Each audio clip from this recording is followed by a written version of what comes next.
Hello, MikeRo, welcome to another episode of my FM19 Aston Villa save. Today is focused on the Europa League and an away game against bottom of the table Brentford. And as you can tell, I've had a shave for the occasion. I haven't, in all fairness, my trimmer ran out of battery halfway through while I was doing my beard, so I had one sort of semi-stubbly face, and then the other one was just full of bum fluff, and I couldn't be bothered to venture outside and go and get some, so I shaved it all off, and hopefully it will grow back, but a bit bushier than last time, so I might actually be able to qualify as having a beard. Anyway, none of that is related to football, so let's see how we've been getting on off camera.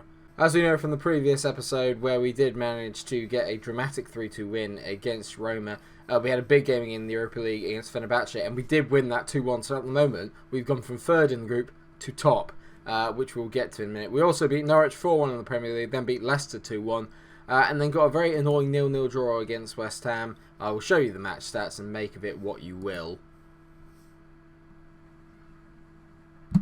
I don't want to talk about it. So as you can tell here, we've basically secured qualification, but it's not official. I don't know how that works. It is official because if Roma win, then... Oh no, it's goal difference. Because if we lose to Zorya and Fenerbahce lose by less than we do, then we can't qualify. Okay, that makes sense. Well, it's not going to happen anyway. We're going to win. I know we are. With an eye on the weekend, in goal we've got Nubel, who'll be playing his first game for the club today. Then we've got Reguilon in goal. The sun's come out. So, with one eye on the Premier League game against Brentford in the at the weekend, because ultimately I want to get the top four this year. That's the aim. But we do want to stay in the Europa League. I think we've got a really good chance of winning with this team. And it's a good chance for us to see some of the other players so far in the save. So Nubel will make his first appearance in goal today. He's recovering from that injury. So now he's got a chance to stake a claim against Christiansen for the number one goalkeeper spot. Reguilon is playing at left back. He's no longer our number one left back. Mikel has taken that role. Park Ji-won, who's played very well in the games that he's played and playing at 7.1 at the moment on average. He partners up with I never remember his name. Andrew Simpson. Oh god, come on, remember Andrew Simpson in the middle. Then James Breeze out on the right. Then we've got McCrory and Henderson in the middle of the park. Jordan Henderson just getting back to fitness, so we go for a run out for his legs. Isaac is on the left, Tossum is in the middle, with Alves on the right, and Jack Lancaster, almost the forgotten man, leads the line up front. He's been very injury prone this year so far, so trying to get him some match sharpness and match fitness is crucial. Right, away we go. In the tunnel, they say I've sprung a few surprises in terms of the lineup. I couldn't agree more, but this is a good chance for players to show that they deserve to be in the first team, and also just to get some fitness back to the guys that haven't been playing. Zorya make a good start here, actually. They're keeping the ball quite nicely. I'm looking forward to seeing Jerry Tossum today and seeing what he can bring to the party. Alves over a free kick to the back post and Jack Lancaster knocks it in. I was having my tea, and at the same time Roma have taken the lead against Fenerbahce. So as it stands, the Turkish team will not be going through to the knockout rounds. It'll be us and Roma. Lovely ball in there from Alves, and Jack Lancaster gets his second goal of the season. Lovely header at the back. He could get quite a few today, I think. Alves into Henderson. To Jerry Tossum. Tossum went for a shot there. Very ambitious. I like it, but not the best bit of effort. Tossum now, though. Jerry. Oh, Jerry! And Butius can bring the ball away. Are they going to mount an attack, Zorya? He's skipped round one. That's a very good play from Butius. This is some run. Go on, lad. I can't believe I just said that, but I'm actually looking at him going, come on, mate. That was a brilliant run. Cowie on the ball to Kromic. Oh my god, that's a great ball over. Dimitris Diamantakos has made it 1-1. I want to win the group, lads. Let's not piss about here. Come on. That's a brilliant finish. It's a great run, actually, in the first place when Butius started all off, and then Kromic here finds a brilliant ball, and I've got to say, Park Ji-won there getting caught on his heels a little bit, not following the man. It's not great defending. Flail your arms all you want, mate. That's on you. Well, 1-1 at the break, and you can't really believe it in all fairness. Maybe Nubel should have done a bit better there. I'm going to say this, I'm far from pleased with what I've just seen, because let's face it, we should be doing better. I'll keep the same lineup. I have faith that we will win this game in the end, but this is making it overly tense, and it doesn't need to be. I've told the boys to get creative with their chances. Alves whips in another corner, and it's been headed away, and Hendo's got to get there. He's taking his time, but he has managed to get it. Well, Hendo. Great ball in from Hendo, looking for Isaac Tossum. There's got to be a ball there to Alves. Alves, oh my god, how has he missed? A great effort. I thought that was flying into the far corner. Alves over a free kick. Everything good that we're doing is coming through him, and Felipe Alves gets his first goal for Aston Villa. A lovely goal from a free kick into the top corner. Keeper could probably save this, I think, from the original look. Let's have a look. Yeah, no, he's got to save that, but he's not a very good keeper. And let's be fair, they're not a great team. But we're scraping through at the moment. We're doing the bare minimum. Not a lot happening here as we get towards the end of the game. It's been a very dull second half, apart from that Felipe Andes goal and a couple of chances. There's not really been much to write home about, but are we going to get a third and just steal the wheel and put a bit of gloss on it here before the end as Jerry Tossum goes on a superb run. Jerry, that's magic. There's no one in the middle. Someone should be there. Jack Lancaster gets on the ball and smashes it in for a third. It's his third goal of the season, but it's all about Jerry Tossum there. If it wasn't for the fact I had Navarro and Pelé Maria, I probably would play Jerry Tossum a lot. Although Pelé, I don't really play as an attacking midfielder anymore. So Tossum is essentially the second choice attacking mid. And that is a great goal. Great finish. And there could be room for more here because there's another highlight in the 88th minute. Tossum to Hendo. Hendo, woo, a good bending effort from Jordan Henderson, which the keeper has to put wide. If Hendo goes in, scenes if Hendo scores. And Fenerbahce have equalised in the last minute against Roma. So Fenerbahce look like they will be joining us in the knockout rounds. Roma are out. That's a big result if that's true. Again, we're making lots of shots, but our accuracy is terrible. It's in the team report. It's one of our weakest stats. Is that only 42% of our shots go on target, and you can tell there are 34 shots, only 9 of them actually troubling the keeper. It isn't great, in all fairness. We hammered Zoria, we're making money off it, another 500k goes into the coffers. I think that's pretty good for a win. Alves on form, I'm going to praise him actually, so the number of chances he created was excellent. He's a very good player, obviously on loan from Liverpool at the moment, but I have got one eye on potentially buying him in. He also suits our personality of being resolute, which the majority of our group actually have, so if he wasn't valued so highly at £20 million, they probably didn't want loads for him. I'd buy him. Tell you, this lighting is doing my effing head in. This weather. I don't like heat. I don't like the sun. Just stop it. We've been given £897,000 for winning the Europa League group, which is good. And our target was to reach the quarterfinals. So at the moment, we're doing not the bare minimum. We're doing enough. Brentford's up next as well, and we got them on a Tuesday, so we get a nice long break before we get to play them. So hopefully no European hangover that you get at the weekends. I always have a hangover at the weekends, but that's due to the copious amounts of Football Manager that I play. I lie, you can't get a hangover from Football Manager, and you can never play it enough. The funny thing about that is that I'm not really joking. I do have some friends, just not loads. Jack Lancaster's my friend. So much sun!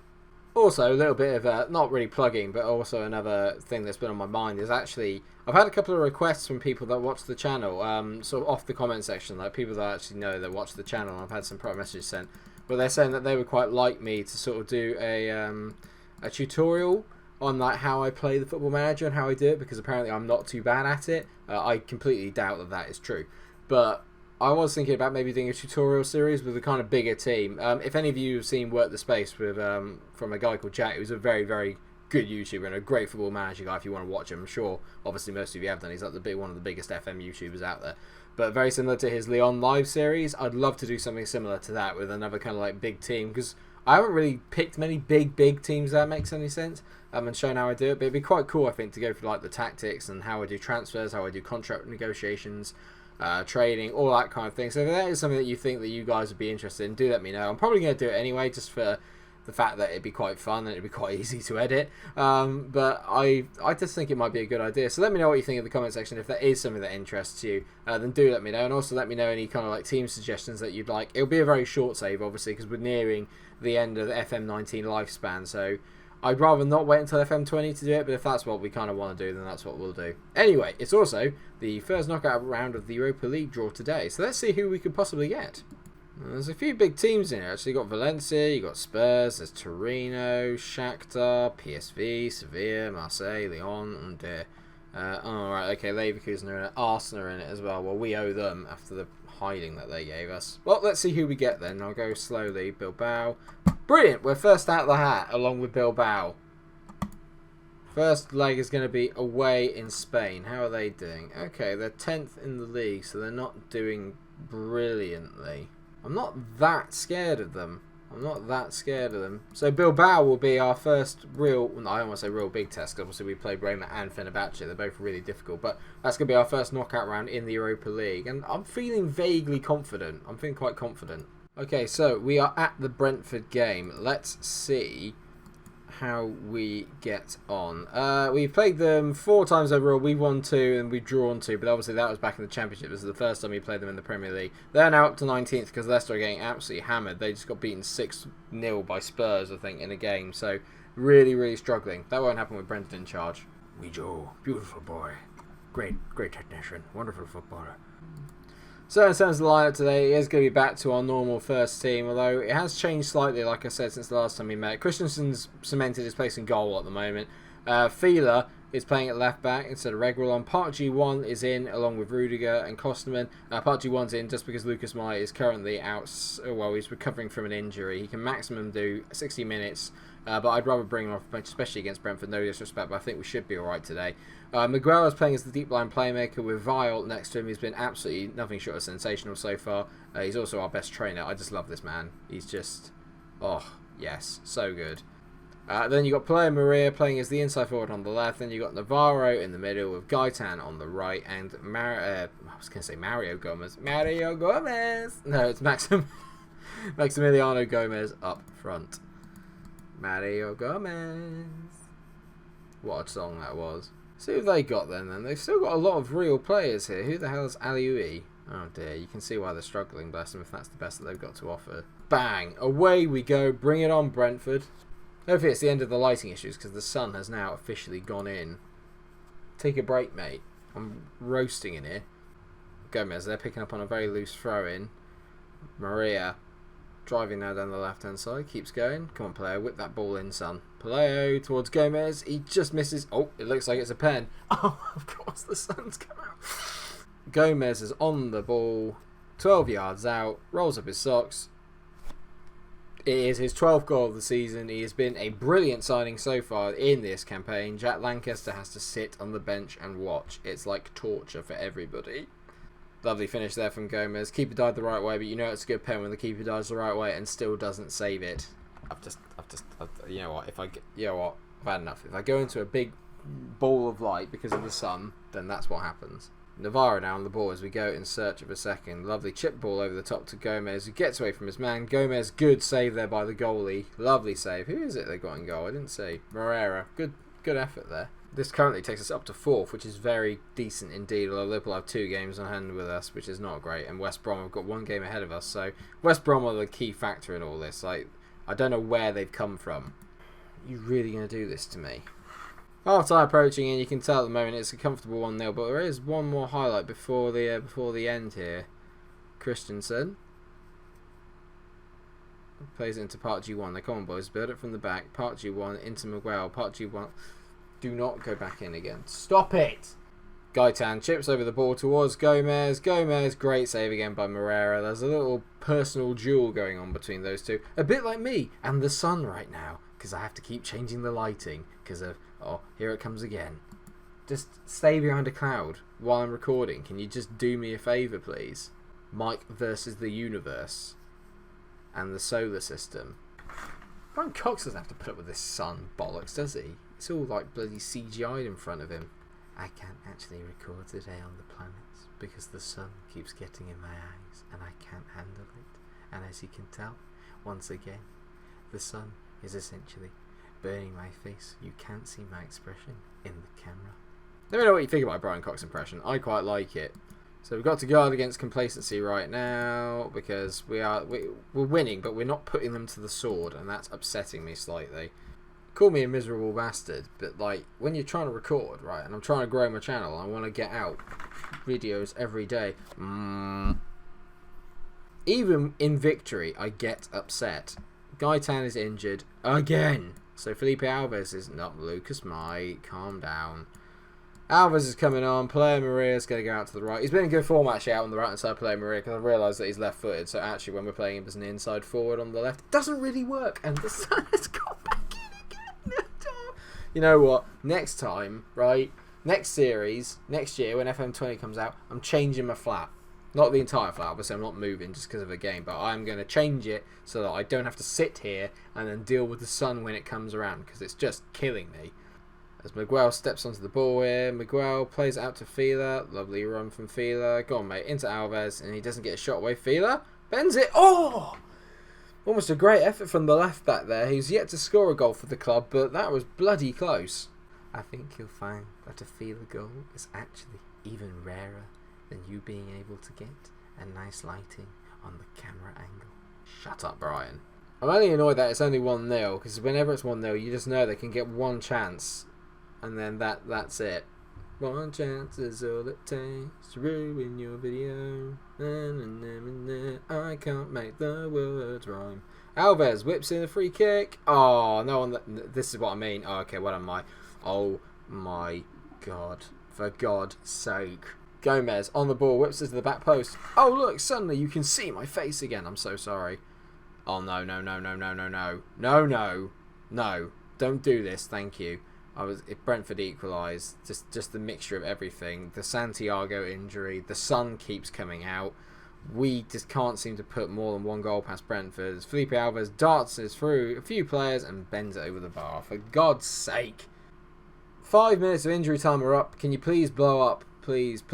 Yes! I can only apologise for you today for the amounts of shading and everything that's going on. It's driving me mental. It's literally driving me up the bend. Another game where we make loads of shots, not enough on target, not enough going in the back of the net. We did alright, but not well enough. These are games that we should be winning 2-3-0 by half time or 60 minutes, and then I can rest people up. It's really irritating that we're not getting enough. It was also a penalty, so it wasn't even from open play.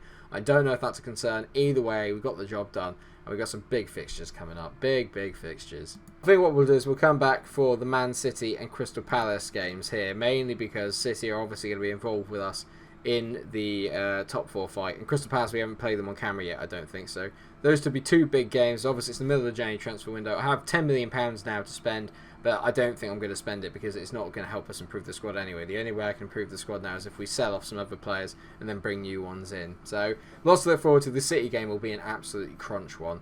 Thank you so much for watching the episode. Hope you have enjoyed it. If you have, then please do like, share and subscribe. Let me know what you think of the kind of tutorial / playthrough series that I have an idea for. If you have any teams, let me know, because I think I am going to do it regardless, because the more stuff I can put out, the more I'll do it. And I'm just enjoying the game so much, and I'm enjoying recording. I'm enjoying the feedback. I'm just loving everything to do with YouTube at the moment. It's just, thanks so much for everything just thanks for all the support. Thanks for tuning in. Until I see you in the next episode, stay cool.